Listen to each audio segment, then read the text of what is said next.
All right, Sammy, let's dive straight in. What's your first tip for us tonight? Pick the student least likely to know.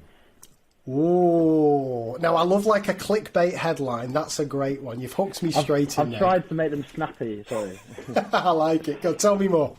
Yeah, now watch me not be snappy when I explain it. So, essentially, like, you want to, where possible, so my tips are broadly themed under, or grouped under the theme of accountability. And by that, I mean not letting students get away with not thinking or trying. So putting strategies in place to try to maximise the amount they're thinking and trying and the amount that they feel like you're holding them to that. So it might be that when you're cold calling, so picking students to answer questions without their hands up, like you might want to pick you want to pick your lower attaining students to use it as a gauge to assess like the class's understanding when mini whiteboards or whatever whole class data isn't available. So you pick your lowest attaining student, the student least likely to know the answer, to see like if they do know the answer, then there's pretty good chance that everyone will know the answer. It might be when you're doing group work and you've told this class you're going to test them somehow afterwards, you're going to test the groups by giving them a similar question and you're going to pick someone to explain it. You pick the student least likely to know in that group to act as a gauge of whether or not the group's done a good job. It might be when you're circulating. If you've only got time to, like, you've got 20 seconds and you've asked them to write something down, you go and target the student least likely to like be doing the right thing. Even check instructions, like you give really simple instructions. It's amazing how often the instructions are not understood or followed or listened to. And you give instructions and you want to just make sure that even though you said it very clearly and you said it very slowly, they've understood the instructions. You pick the one that's least likely to have understood. So that's it in a nutshell. I can talk in more detail about it. And obviously, like, you can't literally always choose this one poor kid, but as a general rule, picking students, your lower attaining students or the ones that are less likely to be focused, really like forces them to, if they know that's going to happen, it'll force them to engage. And if the class know that anyone could be asked, but if I think that there's a chance they won't know that they're going to be asked, then it's a very powerful tool. Right, Sammy, let's dive into this. I love it. You've hooked me in straight away. So a couple of follow-up questions here. So I think there's a real danger. I've fallen into this trap before where you ask one child and they get it right and you assume that the whole class understands it, so you just crack on. And it's your classic kind of argument why we need to do whole class assessment versus kind of one-to-one stuff. It almost sounds to me like this is the flip side of that, where is there a danger you ask your lowest attaining student or the one who you suspect is going to get it wrong, they get it wrong and you kind of make an assumption there that everybody's going to struggle with this, so then you spend kind of 5-10 minutes doing it with the whole class, whereas maybe like a quick conversation later on in the lesson may have solved it for that one child. Yeah, there's always that danger. I think what so things that if I really was expecting everyone to know and that one student doesn't, I might do a quick chant or call and response to just quickly assess the whole class, and I'll check really carefully, is everyone saying what I expected them to say, or like does it sound like everyone is, and if so, then I'll know that's that student's issue, and therefore that we can, like, I might need to deal with that separately. Or it might be just going to one of your other least likely students to, like, who in the class, seeing if they know, and if they do, then you know it's just an individual problem, and if they don't, then maybe it's wider than that, and maybe at that point you open up other strategies that you have, like it might be a group conversation to like fit, like if you suspect the knowledge to be in the room, and then you go and cold call those ones that don't know afterwards, or it might be you have to do a quick whole class checking for understanding. But I would suggest though, or I would caveat that with saying, if you can do whole class understanding, then you should have done. Like, that's always the rule. If you can do whole class and it's easily accessible and the data that you can get from it is easy for you to interpret, so like the answers aren't really long sentences or whatever, they're easy to see, then you should have done that in the first place, and you shouldn't have been targeting the lowest attaining student with a question. You should have just been doing that. So maybe that's not the best way of dealing with that, but I think the first two options that I mentioned probably do a job. Yeah, it's really interesting. This sounds like a big name drop here, Sammy, but I've literally had a conversation with Dylan William earlier today about a similar thing here, where it was a good name drop, that wasn't it? About how I can't see a scenario where if you have the option to do whole class assessment, you would choose to cold call, if that makes sense. Because to take your example here with this lowest attaining student, you could have in mind that you want to check the understanding of a specific student, but you might as well get every other child to either write their answer down on mini whiteboards or have thought of it and so on, because you've still got that option to go to that student. But if you can also see responses from, the other 25, you may pick up on something that you wouldn't have if you've only just gone to that one student. Is that fair? Or are there scenarios where you would deliberately choose to cold call and only get the response from one student that you're targeting? There probably are situations where it's good to call. I'm just trying to think of them. But in principle, I agree with you. I think that if you can get whole class data easily, then you should. I think. What was I going to say on that? I had something.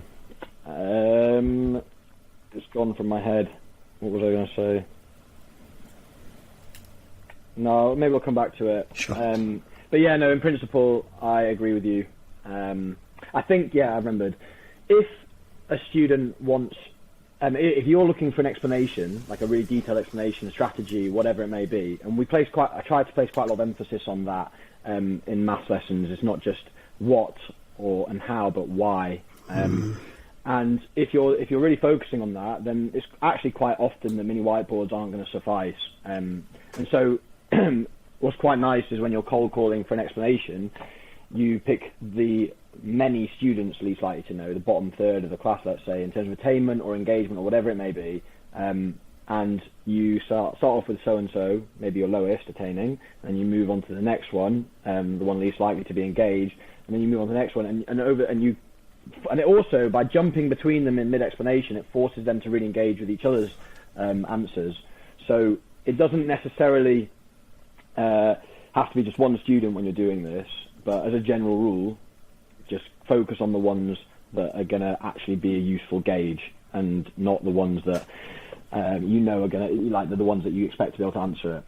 Can you give us an example, Sammy, of the kind of question where you choose to do that? One of these ones that's perhaps not as suited to mini whiteboards.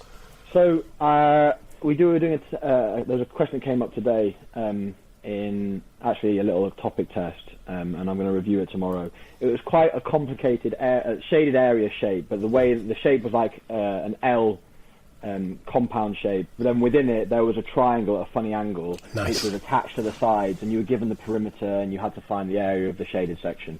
Anyway, it's quite likely that in the review of that, the students will be able to say the answer. They might be able to say the calculations they've needed to do to get there, but it's all about understanding that if you're given the perimeter and two of the side lengths of the L shape, then you can find the other two side lengths and the missing side lengths from the perimeter.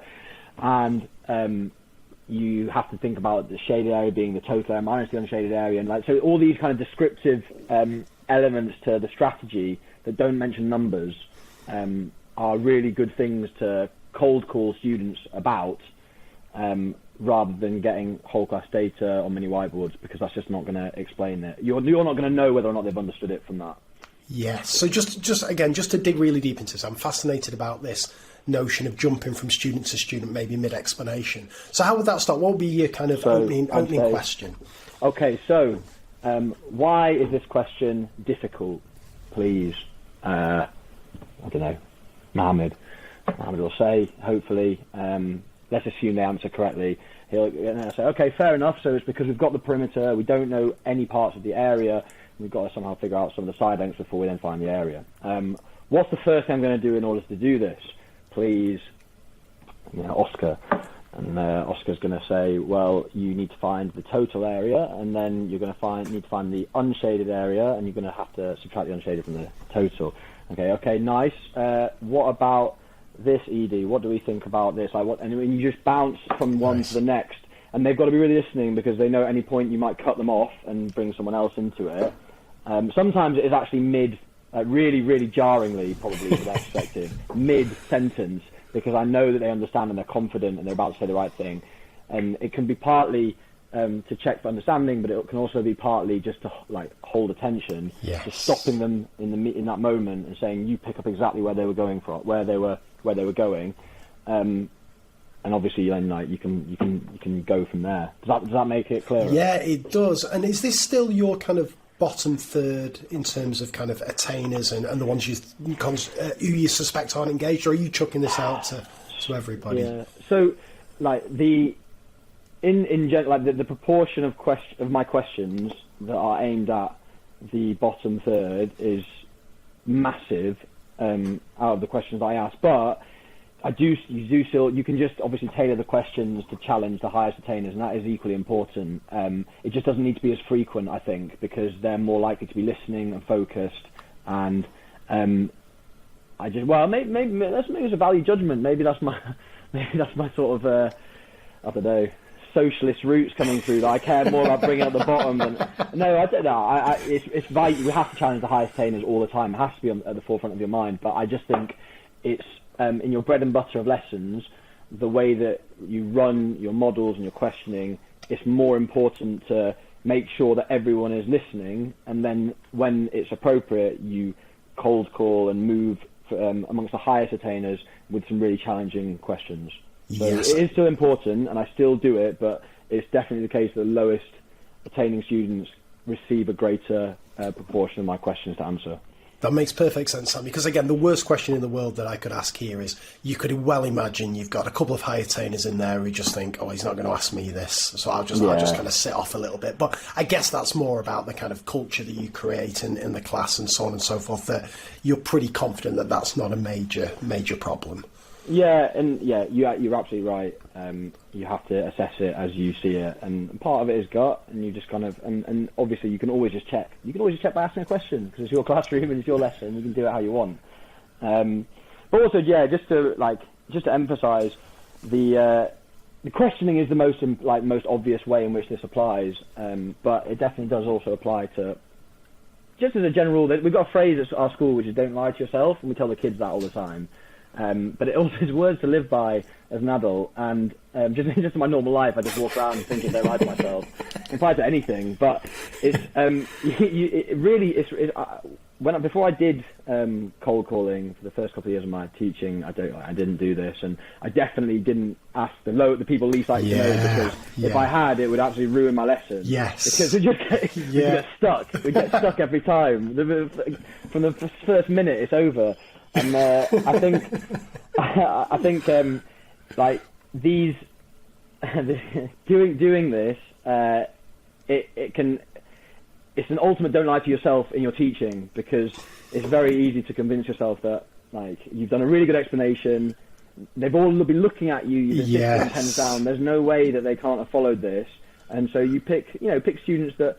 You don't pick your best students, but you pick, just normal students in the class. Yeah. I think you've got to be really honest with yourself. If you're using questioning as a gauge for understanding of the class, because mini whiteboards aren't appropriate for whatever reason, then it's a really good strategy for don't lie to yourself.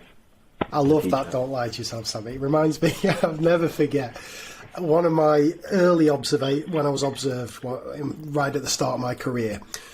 I did exactly this. I asked a question and I picked a kid who I knew was going to get it right. So I was mid-flow and so on and so on. It was coming towards the end of the lesson. This was almost like the big climax, and I was being observed and so on.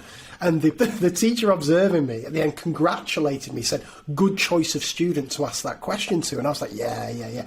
But like, it's the worst thing. You're absolutely right. It's the worst thing, but it's so tempting, isn't it? Because, like you say, you want to think I'm doing a good job here and so on. I'm interested just on this whilst we're chatting about this. I know from your conversation with Ollie that group work is something that plays a real kind of big part in your teaching. Now, we may be talking about this later on, I don't know, but I just wanted to pick up on that you said you'd kind of ask the person in the group who you thought perhaps had not been listening to the instructions to kind of explain and so on. I wonder if you could just talk a little bit more about that, because that interests me there. Is that more of kind of a behaviour and an attention kind of thing? No, it's definitely for accountability within the group. If the group knows that, and like sometimes people say this could be quite harsh, and it's again context specific. In my classes, we have like a very honest culture and policy, and like if students have got stuff wrong and they're talking about it in groups, then they know that I'm going to pick the ones that got it wrong to explain, and that's fine because mistakes learn from them, and it's all part of that little chant that we do, and like it's all part of the error culture that's really important for learning, and it's about being honest with each other, and but knowing if the groups know that you're going to pick the person least likely to know because they got it wrong, it massively alters their own kind of attitude to the task and their own objectives within the task. They're not so bothered about making sure they've understood all their stuff. They're thinking to themselves, I need to make sure my partners know all their mistakes because it's possible that Sir could ask us about any of the ones that they've got wrong, and they're going to ask that person specifically. So make it, and you communicating that to them before they do the task is really important. And then actually doing it afterwards, again, even though it can be painful because you might have, and it's not a bit like, occasionally it might be a behavioural thing, and you might notice a group has not been on task, and you save your any kind of like disciplining or whatever until after you've stopped all the groups, and then you pick the person you'd like to know, and they can't do it, and you say, well, you know, I was watching, I was listening, and this didn't happen, and like that's quite nice. It's a good thing to do, but it's not the same accountability that I'm talking about now. It's not. It's a good thing to do. I'm talking about the way that picking the one least likely to know, the impact that has on the ones trying to do the right thing. I think it incentivizes them in the right way to focus on the things that you want them to focus on, which is fixing mistakes. It's brilliant, that, Sammy. I think, again, just to go back to your conversation with Ollie and what you've said there, the thing that's made me, reluctance probably the wrong word, but certainly not to use group work to the extent that you do. I do a lot of paired work, but not kind of, you know, groups of 3 and 4, is I never get the incentives or the accountability right. It's always too easy to kind of free ride within the group. It's always too easy for one keen kid to dominate in the group. But it sounds to me that this strategy and this tip that you're talking about here, that seems to kind of target that seems to be the key to getting this right. Yeah, I think it has a really, really big impact. My second tip is specifically to do with group work, and it ties in really nicely with this. I don't That's a good teaser. That's a good teaser.